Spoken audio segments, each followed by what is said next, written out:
কলকাতা, বল কলকাতা, বল কলকাতা, বল বল বল বল বল বল কলকাতা।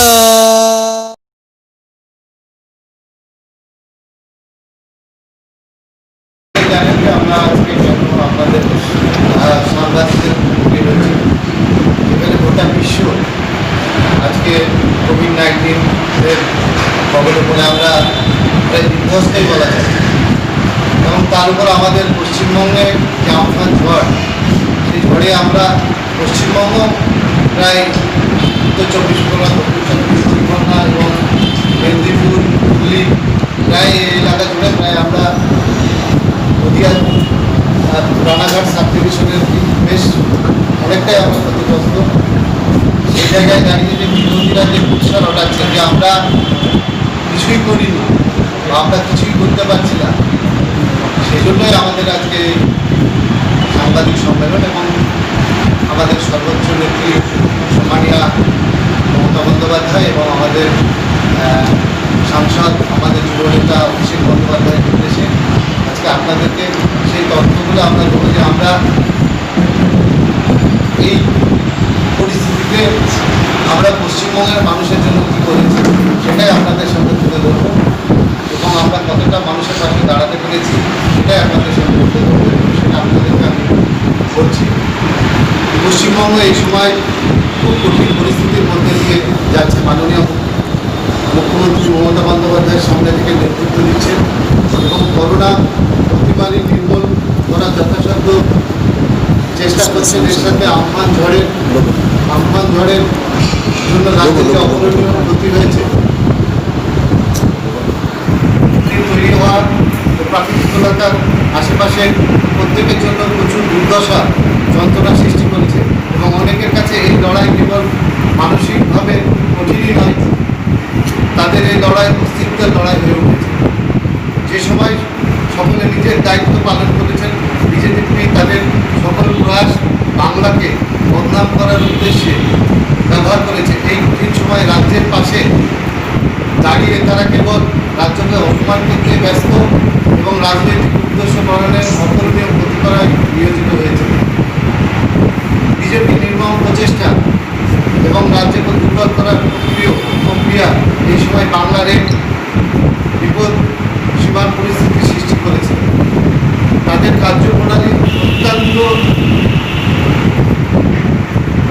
প্রিয় খবর ছড়িয়ে আতঙ্কের সৃষ্টি করছে এবং পশ্চিমবঙ্গ সরকার ও বাংলার সেই সকল মানুষের আন্তরিক প্রচেষ্টাকে অপমান করার চেষ্টা করছে। যারা কোভিড-19 ও আমফানে বিরুদ্ধে লড়াই করছেন, তারা যদি সত্যি বাংলার প্রতিনিধি হতেন, তারা সহমর্মিতা ও মানবিকতা দেখাতেন, এই ত্রাণ কার্য ও জনকল্যাণে অগ্রাধিকার দিতেন। সেটা না করে তারা রাজ্যের এই পরিস্থিতি বন্ধ করার জন্য চূড়ান্ত বিশৃঙ্খলা সৃষ্টি করেছে। আমরা একটু কোভিড পরিসংখ্যানে যাই। একদিকে যেখানে বিজেপি বাংলাকে ওয়ান অফ ইন্ডিয়া হিসাবে চিহ্নিত করার চেষ্টা করেছে, অপরদিকে বাংলার জনসংখ্যা অনুযায়ী আমরা অন্যান্য রাজ্যের তুলনায় ভালো পরিস্থিতিতে আছি। 7 জুন পর্যন্ত তথ্য অনুযায়ী জনসংখ্যার প্রতি 10 লক্ষ কিছু পজিটিভ কেসের সংখ্যা, প্রতি 10 লক্ষে 79.35 পজিটিভ কেস। এই পরিসংখ্যানে 13 নম্বর স্থানে আছে বাংলা এবং জাতীয় গড় 174.19। দিল্লি, গুজরাট, মধ্যপ্রদেশ, তামিলনাড়ু, রাজস্থান, তেলেঙ্গানা, পাঞ্জাব ও মহারাষ্ট্রের মতো রাজ্যগুলির অবস্থা আরও সঙ্গীন।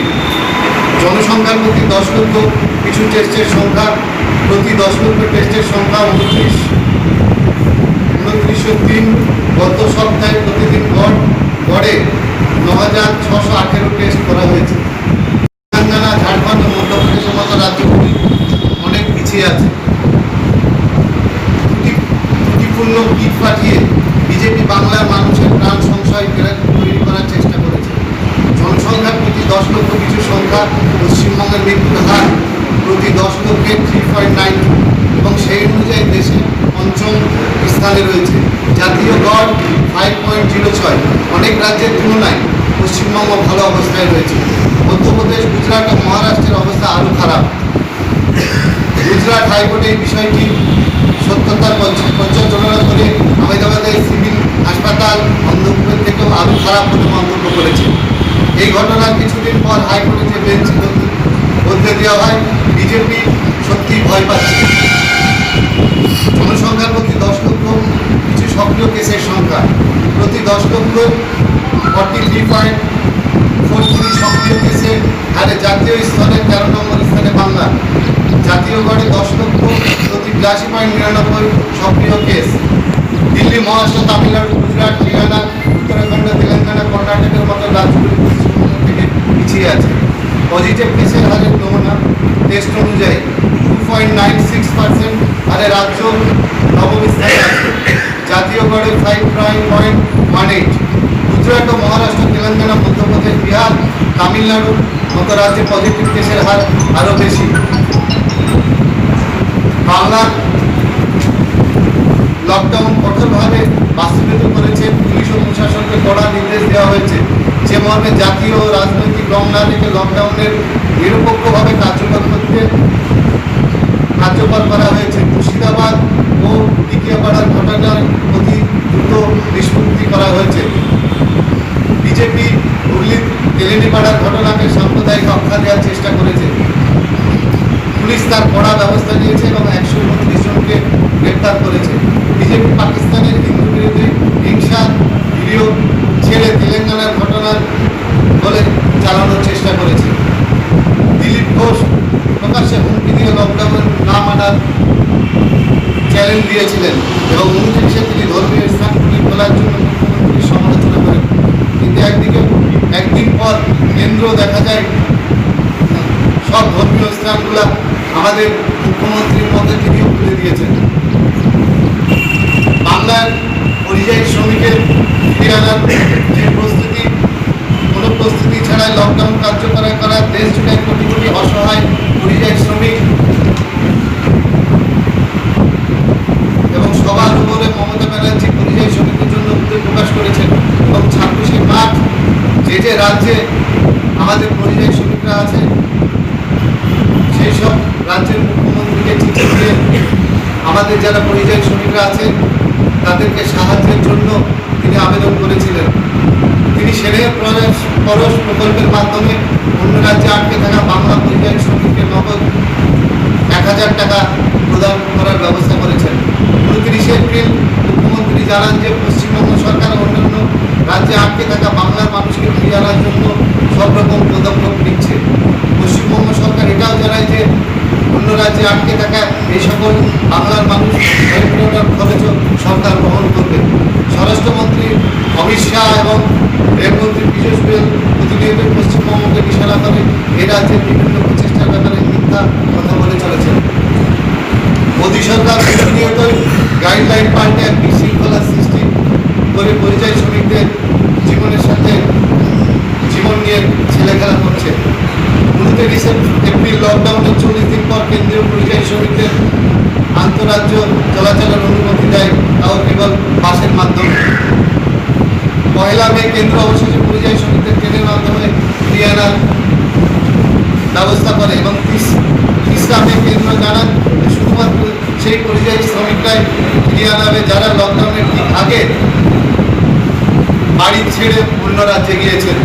19শে মে রেলমন্ত্রী ঘোষণা করেন যে শ্রমিক স্পেশাল ট্রেন চালানোর জন্য রাজ্যের অনুমতি বাধ্যতামূলক নয় এবং সেটা স্বরাষ্ট্র দপ্তর তত্ত্বাবধানেই হবে। এদিকে পশ্চিমবঙ্গ সরকার বিভিন্ন রাজ্যে আটকে থাকা পরিযায়ী শ্রমিকদের স্ক্রিনিং এবং নীতিকরণের কথা মাথায় রেখে গাইড বানায়।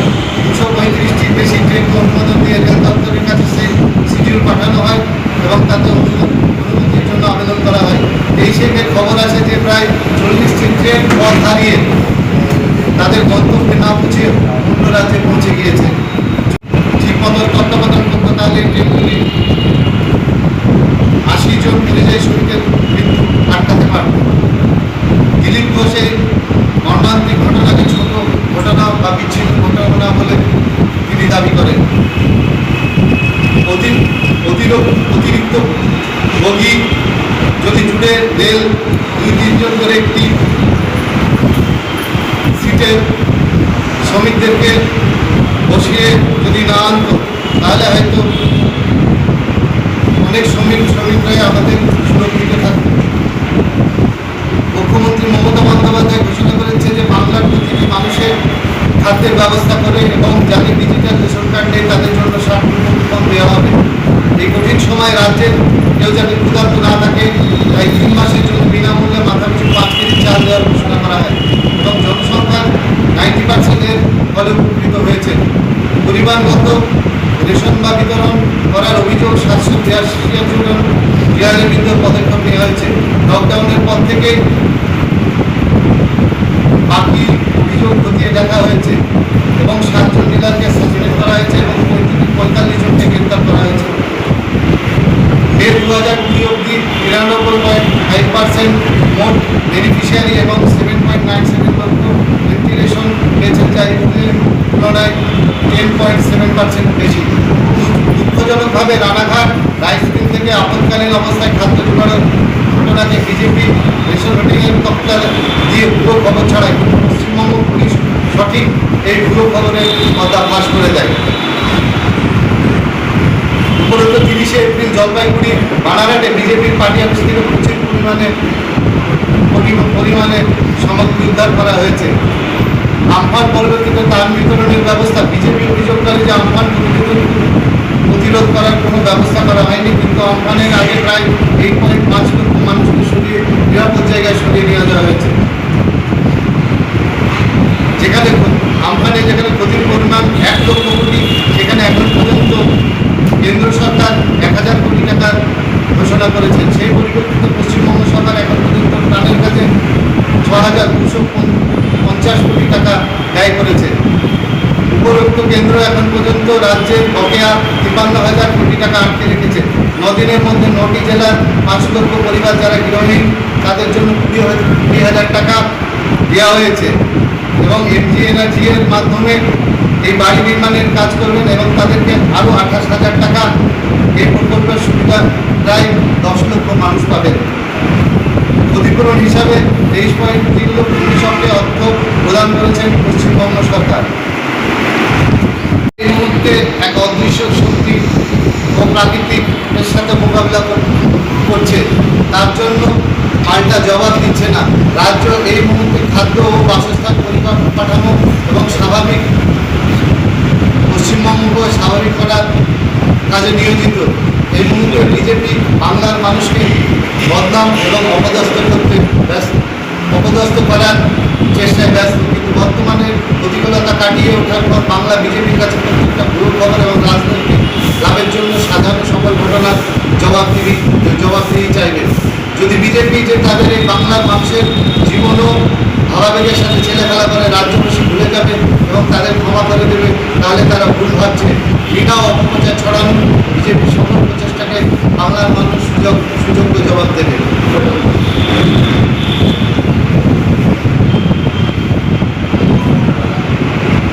লকডাউনে বিশেষ করে আমার বিধানসভা কালীগঞ্জে আমরা কী করতে পেরেছি মানুষের জন্য সেটাই আপনাদের কাছে তুলে ধরছি।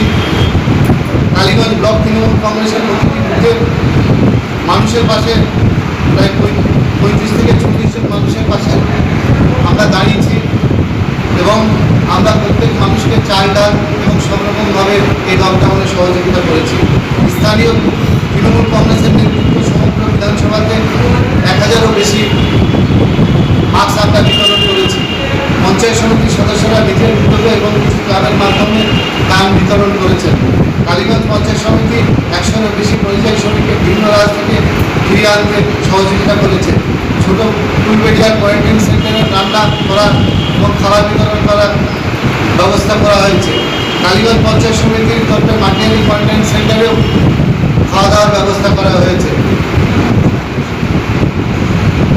থেকে স্থানীয় একটি এনজিওর মাধ্যমে 1 মাসের বেশি ধরে কালীগঞ্জের অনেক মানুষকে সহযোগিতা করা হয়েছে এবং দরিদ্র মানুষদের কাছে কাপড় বিতরণ করা হয়েছে। রমজানের সময় দরিদ্র মানুষের কাপড় বিতরণ করার দলের উদ্যোগ করা হয়েছে। তৃণমূল দলের কিছু নেতা পরিযায়ী এবং তাদের ক্ষমতা অনুযায়ী নিরাপদ যারা ফিরতে পারে তার সহযোগিতা করেছেন। প্রায় প্রতিটি গ্রাম পঞ্চায়েত তৃণমূল নেতারা ত্রাণ কাজের অংশে হিসাবে রেশন বিতরণ করেছে। আমফান ঝড়ে ক্ষতিগ্রস্ত পরিবারগুলোকে তিরপল প্রদান করা হয়েছে। প্রতি গ্রাম পঞ্চায়েতে তৃণমূলের নেতারা কোয়ারেন্টাইন সেন্টারগুলো রান্না ও খাবার সরবরাহ করার ব্যবস্থা করেছেন। এবং আরও আমি বলি যে আমরা এখনও যে কোয়ারেন্টাইন সেন্টারগুলোয় মানুষ আছে, প্রত্যেকটা দিন আমরা আমার দলের নেতৃত্ব যারা আছেন, বিধায়ক আমি বলুন, জেলা পরিষদই বলুন বা পঞ্চায়েত সমিতি বলুন, পঞ্চায়েত মেম্বার বলুন, এবং আমাদের যারা কর্মদক্ষ আছে, অঞ্চল সভাপতি আছে এবং অঞ্চলের যারা নেতৃত্ব আছে, আমরা সবসময় যারা এখনও কোয়ারেন্টাইন সেন্টারে আছে তাদের সব রকম সুযোগ সুবিধা কিন্তু আমরা দেখছি এবং তাদের পাশে আছি। এবং আমরা প্রতিটা সময় তাদের খোঁজ নিচ্ছি যে তারা কেমন আছে, তাদের শরীর কেমন আছে, কেউ যদি অসুস্থ হচ্ছে আমরা সঙ্গে সঙ্গে সব রকম ব্যবস্থা কিন্তু এখন নিচ্ছি।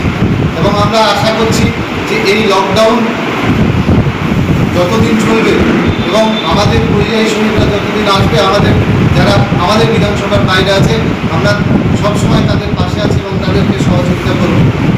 এবং আমি আরও বলি, আপনারা জানেন কালকে আমরা যে বিজেপি যে রাজনীতি করছে, ওদের বিহারে একটা প্রোগ্রাম হবে, যেটাই ওদের বক্তব্য দেবেন অমিত শাহ। তো আমি একটু বলি, এলসিডি ব্যবহার করতে অমিত শাহের খরচ হচ্ছে 144 কোটি টাকা, এবং এই টাকায় ফ্রি অফ কস্টে শুধু বিহারের 24 লাখ শ্রমিকদের ফ্রি আনতে পারত। আবার ট্রেন যদি আনতো এই টাকা, তাহলে 1800টি ট্রেন বিনামূল্যে শ্রমিক আসতে পারত বিহারে। এখন একটা ট্রেন আনতে খরচ হয় প্রায় 8 লাখ টাকা। তাই আমি বলছি, যখন তারা বলছে যে আমরা কিছুই করছি না, আমাদের মুখ্যমন্ত্রী কিছুই করছে না, যেখানে আমাদের মুখ্যমন্ত্রীর বয়স 65+, আমাদের মাননীয় মুখ্যমন্ত্রী, কিন্তু আমরা কি দেখলাম, আমাদের মাননীয় মুখ্যমন্ত্রী এই বয়সের মানুষের কিন্তু যে কোভিড-19 তাকে কিন্তু খুব সহজেই আক্রমণ করতে পারে কোভিড-19, বা তিনি আক্রান্ত হতে পারেন, কিন্তু তিনি তার জীবনকে পরোয়া না করে প্রত্যেকটা দিন, প্রত্যেকটা সময় গোটা পশ্চিমবঙ্গের মানুষের পাশে থেকেছেন। এবং আমরা দেখেছি রাস্তাঘাটে যখন সবসময় আমাদের মুখ্যমন্ত্রীকে দেখা যাচ্ছে, তখন অন্যান্য দলের নেতৃত্ব তারা কি করেছেন, ঘরের ভিতরে বসে বড় বড় কথা বলেছেন যে না, যে পশ্চিমবঙ্গে করোনায় আমরা কিছু করতে পারছি না। যখন আমরা দেখলাম আমফান ঝড় এলো, আমাদের মুখ্যমন্ত্রী সারা রাত জেগে গোটা পশ্চিমবঙ্গের মানুষের জন্য তিনি সারা রাত জাগলেন এবং সারা রাত তিনি পাহারা দিলেন। এবং আপনারা এটা মনে হচ্ছিল বিজেপি, কংগ্রেস এবং সিপিএম যেভাবে রাজনীতি করছিল, মনে হচ্ছিল বিজেপি তো মনে হচ্ছিল তারা যদি এই সরকারে থাকতো পশ্চিমবঙ্গে, আমফান ঝড়টাকে তারা বোধহয় যে কোনো জায়গায় রুখে দিতেন, পশ্চিমবঙ্গে ঢুকতে দিতেন না, এমনভাবে রাজনীতি করছিলেন।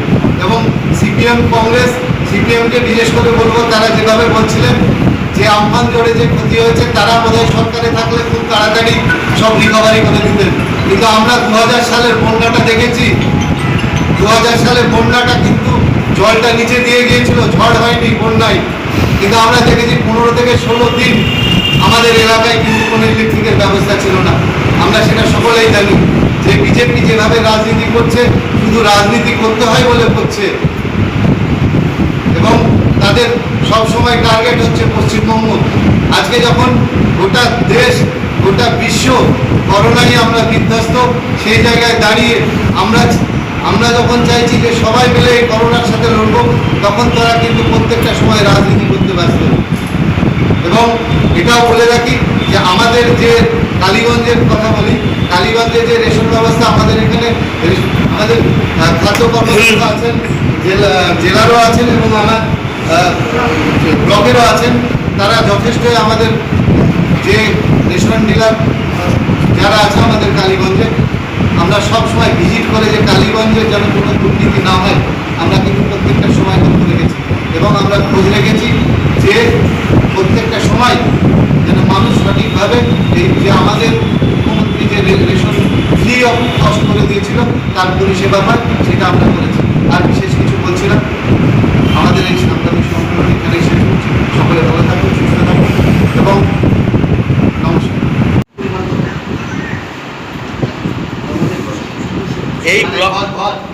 এই ব্লকে আমফানের ক্ষয়ক্ষতির পরিমাণ ঘর প্রায় 200 ঘরের আর মাঠে ক্ষতিপূরণ পেয়ে মাঠের মাঠের চাষের ক্ষতি হয়েছে, পাট ধান তিল এদের অনেকটাই হয়েছে এবং সেটা কৃষক বন্ধু মারফত আমরা সেটা চেষ্টা করছি রিকভারি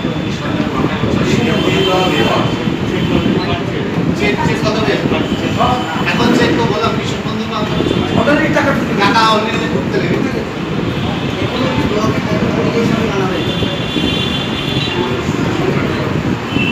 থেকে 16,000 হবে, 16 থেকে 18,000। কোনো বাইরে আছে কতজন?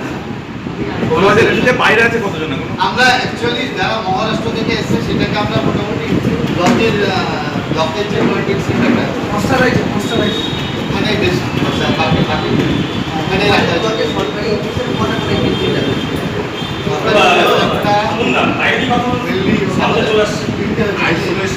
আইসোলেশন তো ওটাই আছে তোমার ব্লকের পঞ্চায়েত হয়েছে না, কোয়ারেন্টাইন হচ্ছে তোমার আইসোলেশন প্রত্যেকটা ব্লকে স্কুলগুলো আছে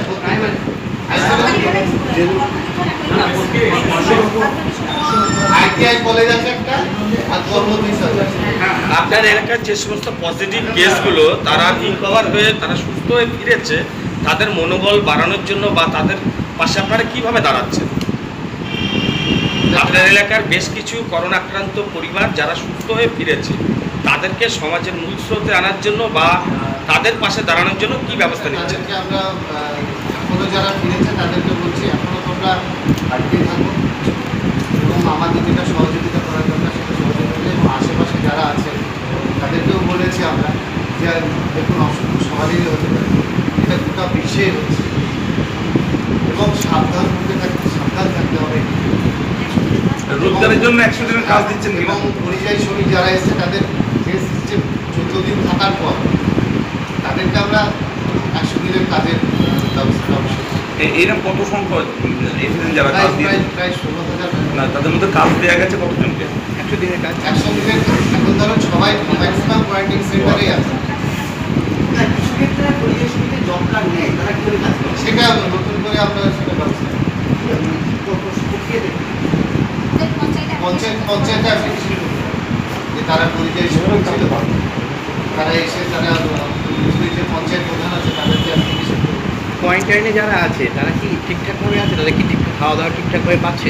না মোটামুটি দেখেন আমাদের ওখানে যে যে সেন্টারে আছে সেখানে আমার পঞ্চায়েত সমিতির মেম্বার আছে, আমার জেলা পরিষদ আছে, আমার পঞ্চায়েত মেম্বার আছে এবং ওখানে বুথের কর্মীরা আছে এবং তারাও সহযোগিতা করছে এবং আমরাও বা আমাদের ব্লক থেকে আমরাও প্রত্যেকটা সেন্টারে গিয়ে আমরা সহযোগিতা করেছি।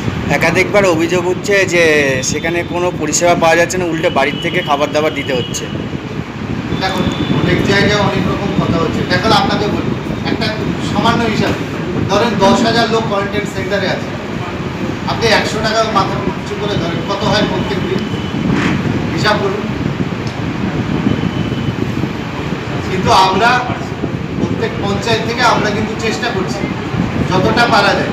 যেমন কালকে আমি প্রায় 17টা সেন্টার ঘুরেছি এবং তাদের হাতে আমি যতটা সম্ভব আমার পক্ষ থেকে যতটা করার আমি করে এসেছি। আমরা ব্লকের নেতৃত্ব আমরা সকলেই গেছিলাম এবং মাটিয়ারি অঞ্চলে প্রত্যেক দিন রাতের খাওয়াটা দেয়, রাত দিন প্রত্যেক দিন।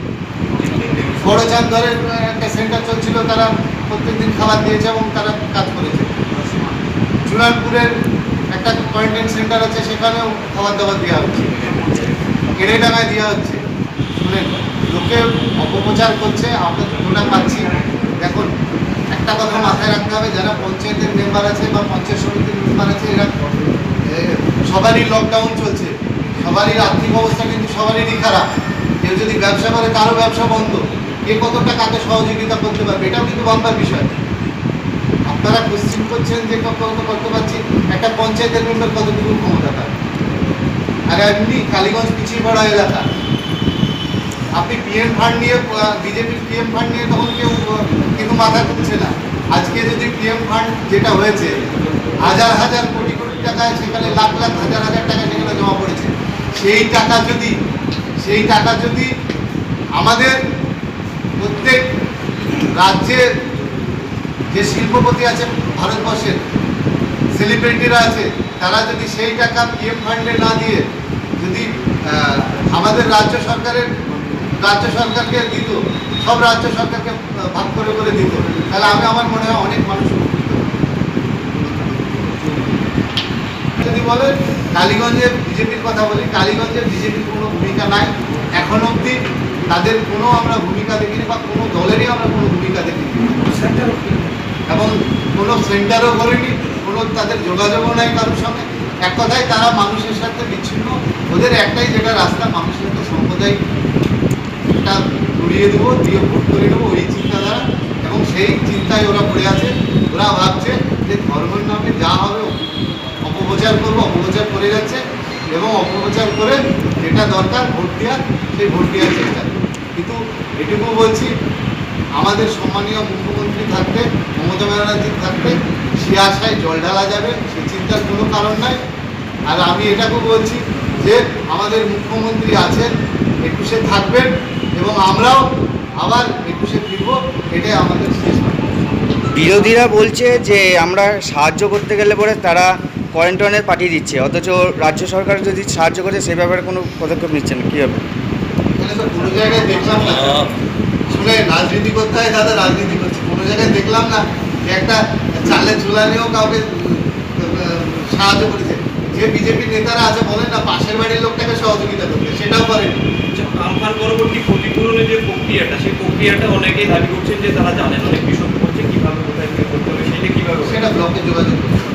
প্রত্যেকটা কৃষকের অ্যাকাউন্টে ঢুকে যাবে এবং যাদের শেষ করে ব্লকে গিয়ে যোগাযোগ করতে হবে। এটা কি যাদের ইন্স্যুরেন্স করা নেই তারাও পাবে?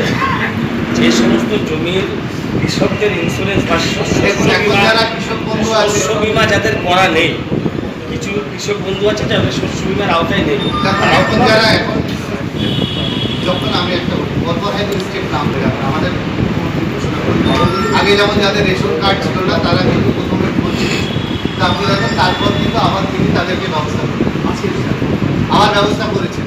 এখন দেখা যাচ্ছে যাদের কৃষক বন্ধু আছে তারা টাকা পাচ্ছেন, এবং আবার দেখা যাবে যাদের কৃষক বন্ধু নাই তারাও সহযোগিতা পাবেন, এবং সেই হিসাবটা কিন্তু আমরা ব্লকে অলরেডি চলে এসেছি যে আপনার কৃষক বন্ধু ছাড়া কত লোক ক্ষতিগ্রস্ত হয়েছে। অবশ্যই তারা আমাদের মানবিক মুখ্যমন্ত্রী তাদের পাশে দাঁড়াবেন। শুধু বেরি করছেন আমাদের স্বামী সেটা করছে না, আমাদের সাংসদ মহাপত্র কদিন আগে হ্যাঁ, হ্যাঁ, হ্যাঁ। আপনাদের সঙ্গে লাইভ করেছেন, যে বলেছেন পঞ্চায়েতে 2 টাকা করে পাওয়া হয়, তার অধিকাংশ পঞ্চায়েতে কাজ হয়নি। আপনার এলাকায় 15টা পঞ্চায়েত করে আপনারা আছে, আপনার তোমার কিছু কিছু কাজ হয়নি, কাজ হয়েছে এই টাকা।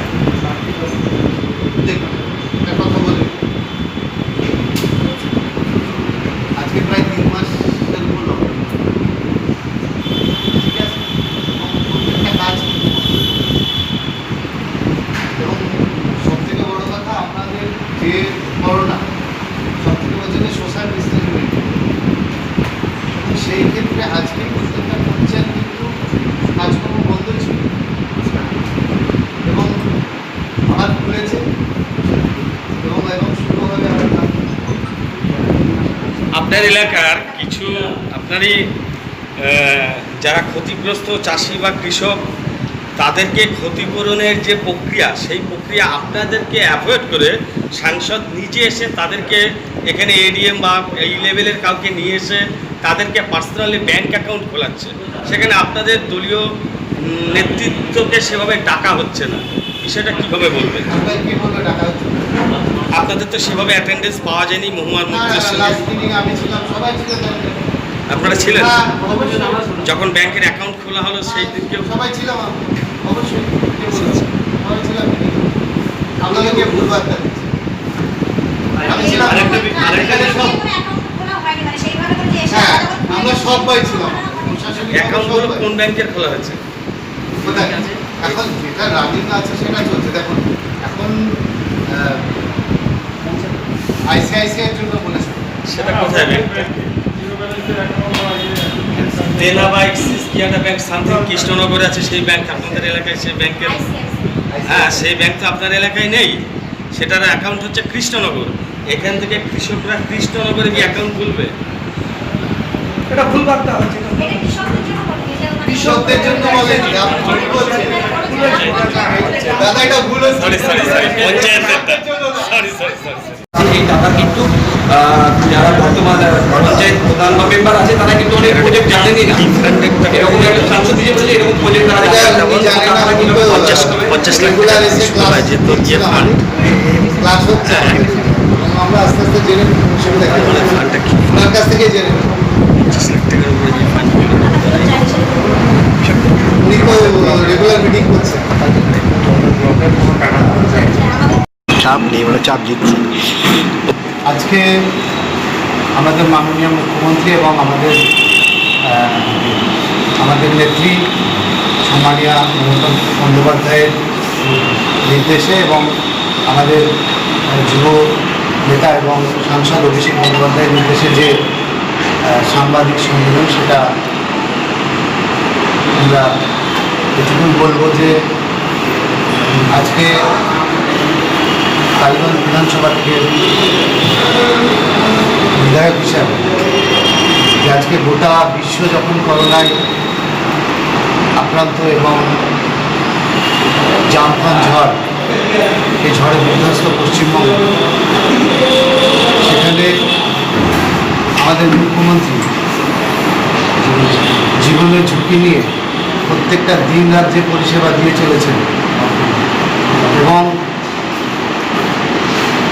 সেই জায়গায় দাঁড়িয়ে বিরোধীরা যেভাবে উচিতভাবে তাকে আক্রমণ করছেন, তারই প্রতিবাদে আমাদের কিন্তু আজকে এই সাংবাদিক সম্মেলন।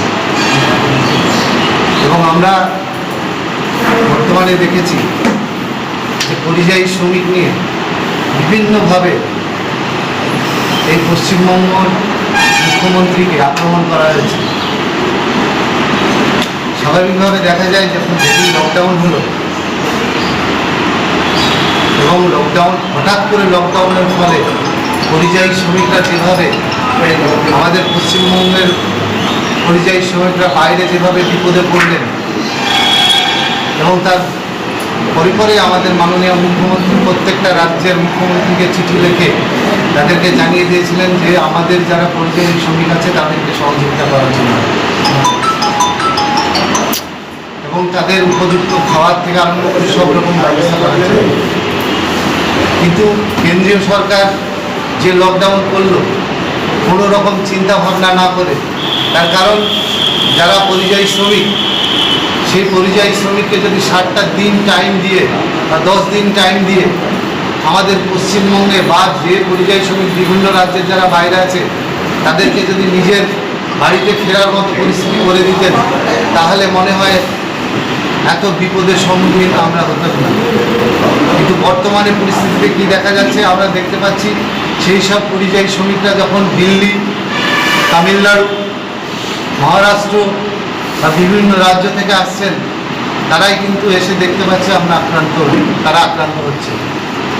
এবং এই পরিস্থিতিতে দাঁড়িয়ে আমি এটুকুই বলতে পারি যে বিজেপি, কংগ্রেস, সিপিএম যেভাবে রাজনীতি করছেন, যে আমফান ঝড় নিয়েও রাজনীতি করছেন, যে এত কোটি কোটি টাকার, লাখ লাখ টাকার আমাদের যে সম্পত্তি নষ্ট হলো মাত্র 1000 কোটি টাকা দিয়ে কেন্দ্র সরকার আজকে আমাদেরকে অনুদান দিয়েছেন। তাই আমি বলি তারা শুধু রাজনীতি করার জন্যই রাজনীতি করছেন। তাই আমি এটুকুই বলবো যে আমরা কালীগঞ্জ বিধানসভার বিধায়ক হিসাবে যে এখানে আমরা মানুষের পাশে প্রত্যেকটা সময় এই আমফান ঝড়ই বলুন এবং কোভিড-19 বলুন, আমরা মানুষের পাশে আছি এবং মানুষের পাশে থেকে আমরা কাজ করছি।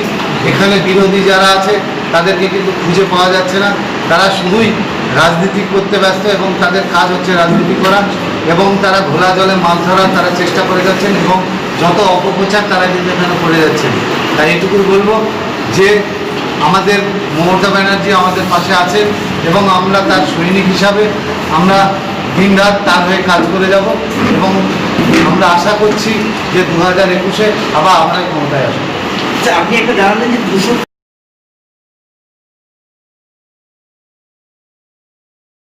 সমস্ত অজানা খবরের আপডেট পেতে আমাদের ইউটিউব চ্যানেলটি সাবস্ক্রাইব করুন এবং পাশে থাকা বেল আইকনটি প্রেস করুন। এছাড়া গুগলে গিয়ে www.bolokolkata.com ওয়েব পোর্টাল চ্যানেলটি সাবস্ক্রাইব করুন।